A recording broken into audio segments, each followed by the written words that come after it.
I'd like to call to order the Madison District Public Schools Special Board of Education Finance Meeting for Monday, October 24th, 2016. And ask that you rise for the Pledge of Allegiance led by Mr. Marr. I pledge allegiance to the flag of the United States of America, to the republic for which it stands, one nation, under God, indivisible, with liberty and justice for all. Roll call, please. Mr. Breck? Late with notice. Ms. Cole? Here. Mr. Honer? Here. Mr. Krusted? Absent with notice. Mr. Marr? Here. Mr. Morrison? Here. Mr. Pittman? Here. No public, so no public comment is necessary. And we can move right into the special meeting agenda. Number 4, the finance meeting, and the approval of the annual audit. Abraham and Gaffney, I'll turn the floor over to you, Ms. Sherman. I'm actually going to introduce Alan Partner from Abraham and Gaffney. Thank you. Good evening. My name is Alan Panter. I'm a partner at Abraham and Gaffney, and I'm here to present the audit. The materials that you have, we passed out a few things just now, are you have 3 bound documents and 1 stapled document. There is the larger bound document is the audited financial statements. The other smaller document is the supplementary information. We call that the single audit commonly. I also have the audit presentation, and this is what I basically plan to follow this evening, is the presentation here with the colored cover.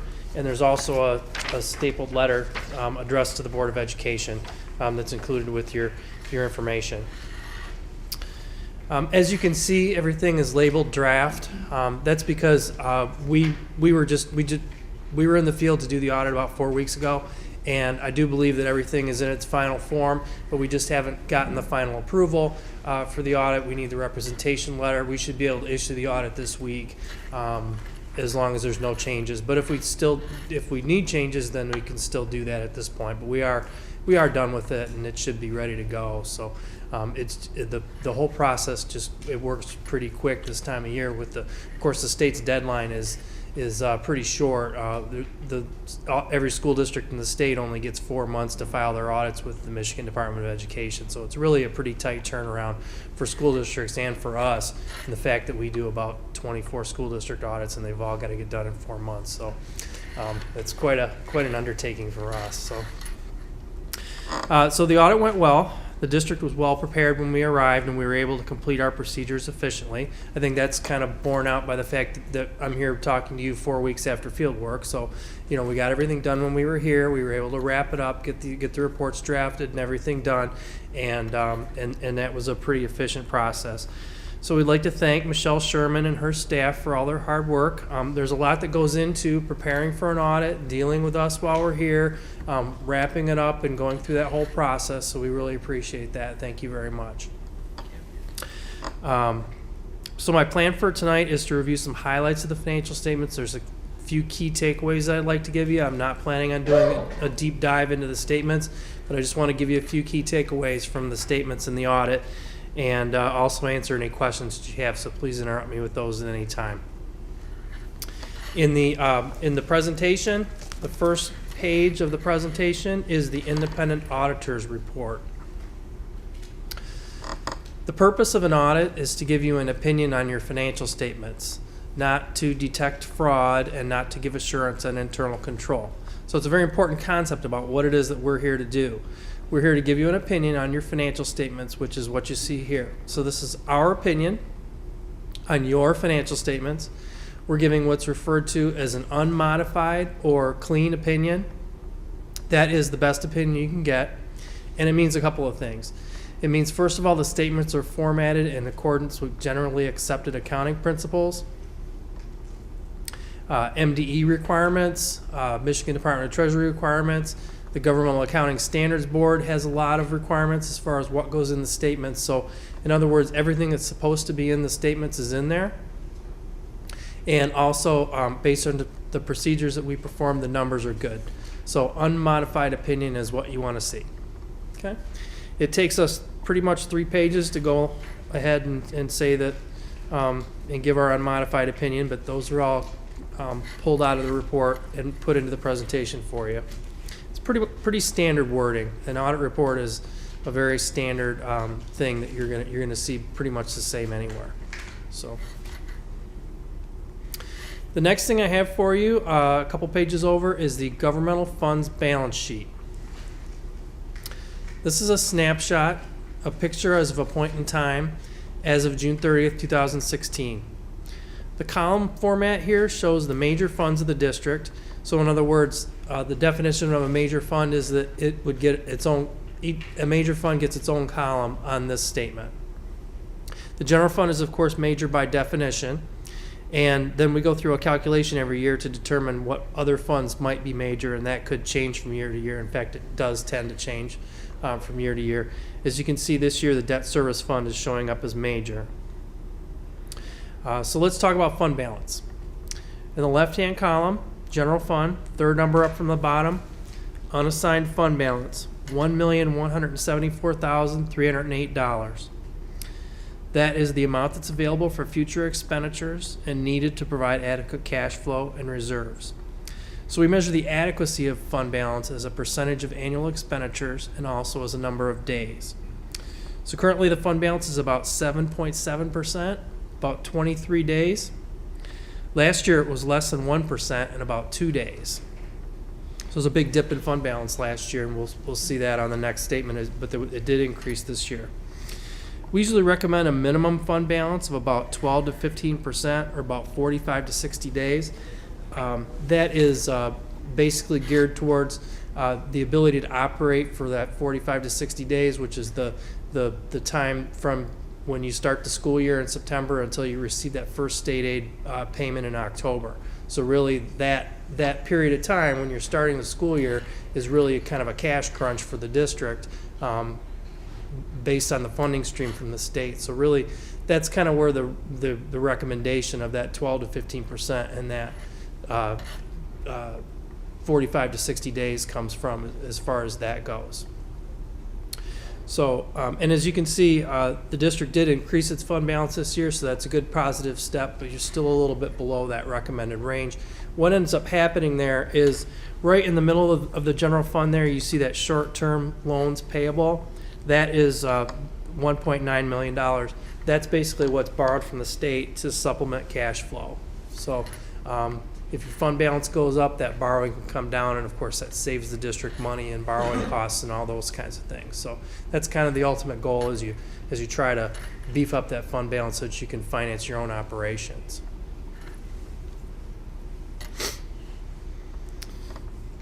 Okay, on the right hand side there is the statement of revenues, expenditures, and changes in fund balance. The column format here is the same. And this statement shows how fund balance changed during the year. So again, general fund, left-hand column, third number up from the bottom, net change in fund balance, $1,062,471. So you can see that there was a sizable increase to fund balance this year. So that's positive. You can also see the number right below there. You can see that that's last year's fund balance. So you can see that there was quite an increase in fund balance. Of course, last year there was you'll see the graph in a second. There was a dip last year, and this year it's coming back up. How did we get there? Total revenues, the first total down there, $15,402,472. That is up about $2.6 million this year, about 20%. So that's a significant increase in revenue in 1 year, basically driven by increased headcount. So the district added 352 students this year in state aid membership from last year to this year. So that's a very sizable increase in the number of students. So of course, given the funding mechanism that the state foundation allowance gives, $2.6 million more came in from the state. On the expenditure side, about in the middle of the page there, total expenditures, $15,222,985. That's up as well, but it's not up as much as the revenues. It's up about $634,000, about 4.3%. So I think what happened here is that last year, as you guys started to experience an influx of students, the expenditures went up faster than the revenues did. And this year, it was kind of a turnaround a little bit.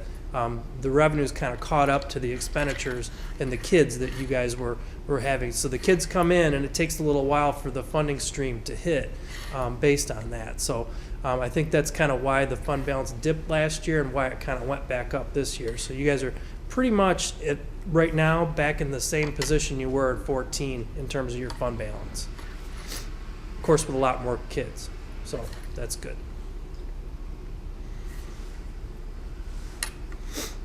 Okay, next couple of pages, I have a couple of graphs that sort of show some historical perspective here. The first graph is a 5-year comparison of general fund revenues, expenditures, and resulting fund balance. There's a couple of things that jump out here. First of all, you can see that in 2016, the fund balance increased after going down for 3 straight years. You can also see, if you just look at the revenue bar, that's the blue there, that revenues have gone up the last 3 years in a row after a dip there in 2013. And expenditures are up every year. So your activity is up, and that just shows that the district is growing.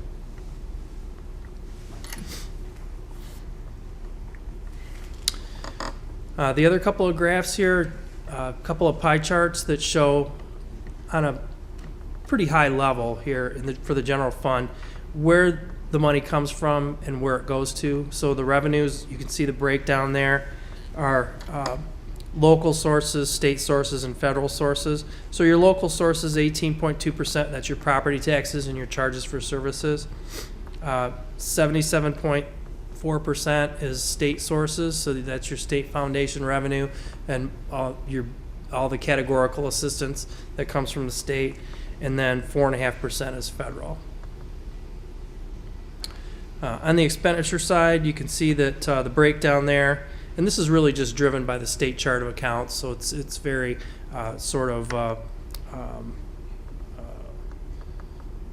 straightforward the way these numbers are derived.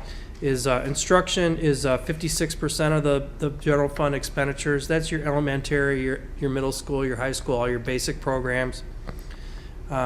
On the supporting service side, 43%, almost 44%. So that's your administration, your business services, pupil support, transportation, all those things that are necessary to provide services to the students. The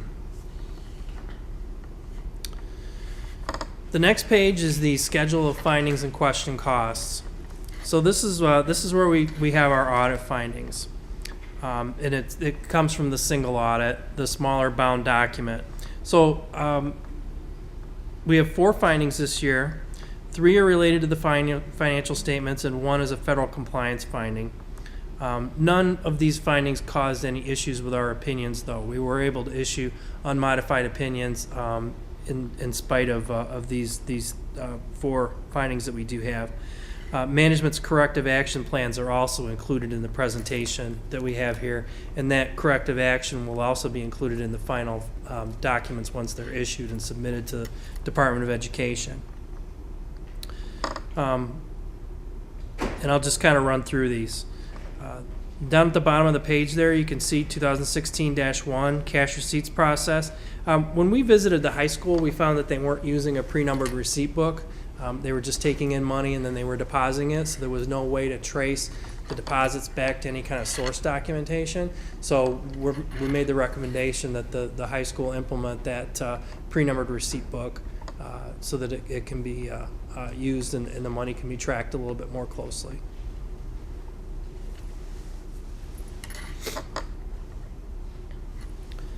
On the next page, 2016-2, missing personnel files. So we did some payroll testing, and we requested some personnel files, and we did find that that one of them, the district wasn't able to locate it, and there was no explanation. Nobody knew really why that was the case, that file was no longer there.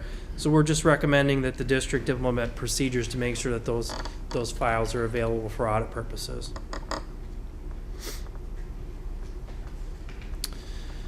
The next one for pay rates also has to do with our payroll testing. So, one of the significant things, transaction streams that we do test is payroll.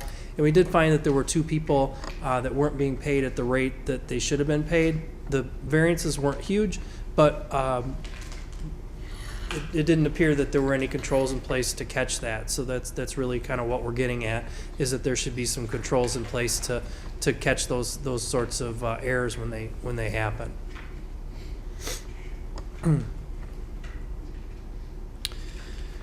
And the last one at the bottom of the page there is a federal compliance finding. So we did test the Child Nutrition Cluster, the school lunch program, as our major program this year. So as a part of the federal program audit, we are required to select a program as what we call our major program, and then we run through and we do compliance testing based on that program. One of the things that we're required to do is select a sample of actual claims. So the school lunches are claimed based on the number of lunches that are served. It's different than some of your other grants that are based on dollars expended and then they're reimbursed. In school lunch, the district gets paid based on the number of breakfast and lunch meals that get served at a rate. So that sort of accumulation of those meals from the point of service, and then as that goes through and gets summarized to the monthly claim that's submitted to the state is kind of a key to the revenue stream in that grant there. So we do look at that, and we did find 1 month where there were more meals claimed than what the district could support were served. So we're recommending that some controls be put in place to be able to identify that. And I believe that's being done.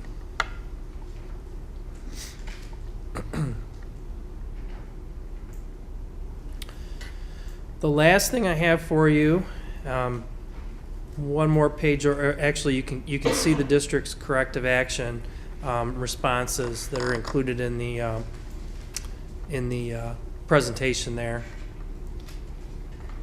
and you can see those for yourself. And then the last thing I have for you is the summary schedule of prior audit findings. I don't plan on going through this in any great detail, but I did want to point out that last year we did have 5 findings, and all of them were addressed. So that reflects positively on the district. And those are all listed here for your reference as far as what they were and what was done to address those issues.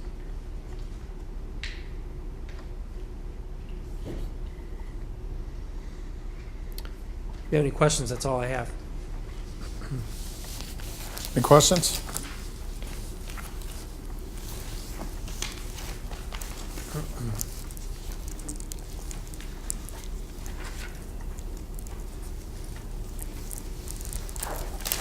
All right. I guess everything looks good.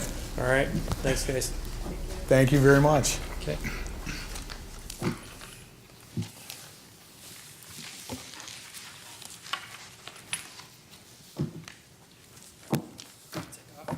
Thank you again. Thank you. Thank you.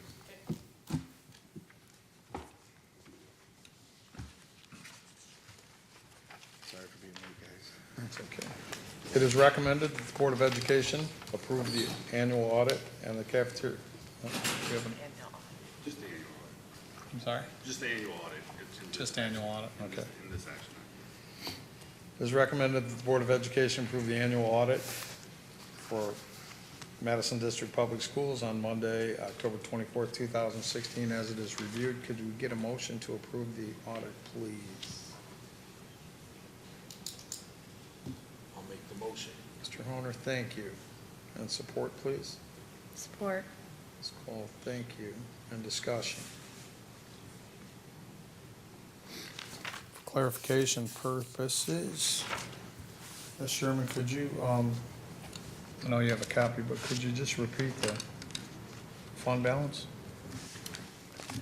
Yes, ending fund balance this year Yes. for general fund is $1,175,130. Terrific. That's terrific.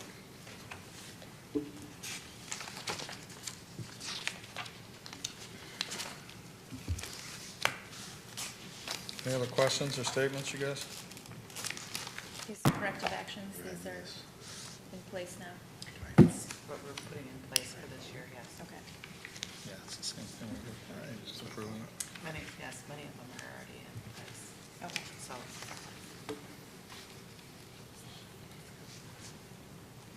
I believe my notes say that we had an increase of 352 students. What was the statement? That was the statement. I think one of the things that reflects is also the fact, and Alan mentioned this, that when you agree to invest, you know, part of that investment comes not immediately, but it looks to come 6 months, 12 months, 18 months down the road. And you as a school board allowed us to invest the year before. So as we were growing, and we're growing with expenditures, then we start to see those expenditures, the revenues start to outweigh the expenditures. And then we end up in a good place from a balance standpoint of staff and staffing and how we're funding everything. So to be able to grow our fund balance by over $1 million in 1 year is extraordinary. It really is extraordinary, and you should be pleased as a school board. Yeah, I think that reviewing the percentages, we went from 1.1% to 7.7% in 1 year. So we're on track to be able to eliminate that, the annual borrowing that we do, it looks like, through the investments we made. Any further questions or statements, you guys? Call a vote, please. All in favor? Aye. Opposed? Yeah. Motion passes. Thank you. Now, I would ask for a presentation or some information surrounding the approval of cafeteria tables for Madison High School. I passed out a cafeteria for the high school figuration that Michelle Fuller actually met with a design company to redo our cafeteria at the high school. The cafeteria tables there are broken, a lot of the seats are broken, the actual bottom of the tables are cutting into the tile floor, ruining it. So we really need to look at getting some new tables. We also want to make the high schoolers feel like they're more in a cafeteria atmosphere, like a restaurant or a cafe. And so this layout, actually, if you look along the atrium windows, you know how we have those benches on one side, and on the other side it's open. Well, this actually puts in like a high top table there, and so there'll be high stools. Well, they'll look out in the atrium. We'll also have 8 high top tables surrounding it, and then booths on the other end with circular tables. I mean, so it's going to be a very modern, updated adult feel to this cafeteria. The food service is going to pay for it out of their fund balance. It'll take their fund balance down to 0, but we have been doing very well in food service with CPE eligibility. So we're really excited, and we want to try to get it done during Christmas, but to do that, we need to order the furniture right away. This is all done through REMC bidding too. This is all a REMC bid item. So it wasn't. Can you explain what a REMC bid item is for those who may not know? REMC is a regional education market bid that goes out every year, and so what they do is it's actually a group, and then school districts are able to join that, and they go out to bid for all kinds of things. They go out for bid for computers, for furniture, for cafeteria tables, for paper, for every single thing that we possibly could use. So we compared actually REMC bid and the Oakland County bid to see which one was cheaper for us, and it was REMC bid on this furniture. So we didn't have to expend the money to go out for our own bid. Okay. Mr. President. We need to get a motion so that we can go into discussion. Thank you. We get a motion to approve the, 1 second. It's recommended that the Board of Education approve the cafeteria tables for Madison High School Monday, October 24, 2016, as it is reviewed. We get a motion to approve the tables, please. Mr. President, Mr. Breck. I'd like to motion to approve the cafeteria tables at the high school. Thank you. And support, please? I'll support. Mr. Pittman, thank you. Discussion. Mr. President. Mr. Breck. Michelle, can you elaborate on the fund balance going down to zero with the purchase of this and what to look forward to with a zero fund balance? Meaning, Well, the zero fund balance in food service, I mean, what you do in food service is you save money for equipment purchases or purchases such as these with tables. I mean, we've funded dishwashers, we've funded refrigerators and freezers out of there. So when we take it down and deplete it, every year the food service, at least in the last 5, has been supporting itself. So the general fund has not had to actually support it at all. As a matter of fact, we've been able to have them support more of their self by paying for some of the custodial or paying for some of the indirect costs of the district. So by taking it down to zero, it's not hurting the fund food service program, but what it does is allows us to purchase the equipment out of there. This year, I mean, they're projected to make additional money and then build that fund balance up again. And it's sort of like what we've done with the general fund. We're investing in right. programming or equipment, and then we'll build fund balance back up. So for clarity purposes, we're just reinvesting food service money back into the food service. Correct. Any other questions, comments? Are these tables, are they permanent or are they mobile? Actually, they're mobile. The high tops on the benches actually might be attached. We have to really look at that, but I think that they're all mobile. All the other ones I know are. Okay. Mr. Holler? And with this deal here, seating about the same? There's 216 seats in there, and then we have the other side. And we do not have over 200 students at one lunch, so this is plenty Okay. of seating for us currently. And this REMC or whatever it is, with Oakland County, that kind of takes care of the pre-bid? It is, because it's actually a bidding process that all the companies go through in REMC and at Oakland County. So we actually compared 2 different bids to find out which was the best price for us. So they broker the bid process for us. They do. Thank you. I know since I've been on the board, there has not been new tables in the cafeteria. So that's been 6 years. I don't know how much further before that. I would imagine probably back to the grant 15, 17 years ago. Yeah, the tables are pretty old. I know that there's maybe been 1 or 2 purchased because of all of the seats have broke, or the table actually has broken in half. But I mean, you can tell that some of the tables currently are they're like forced to still work, right? So we can't replace the parts because they're too old. Gotcha. Any further discussion or questions? All in favor? Aye. Opposed? Motion passes 6-0.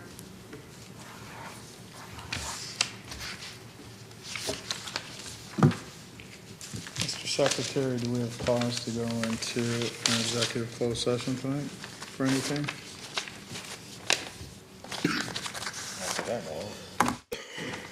Anyone else?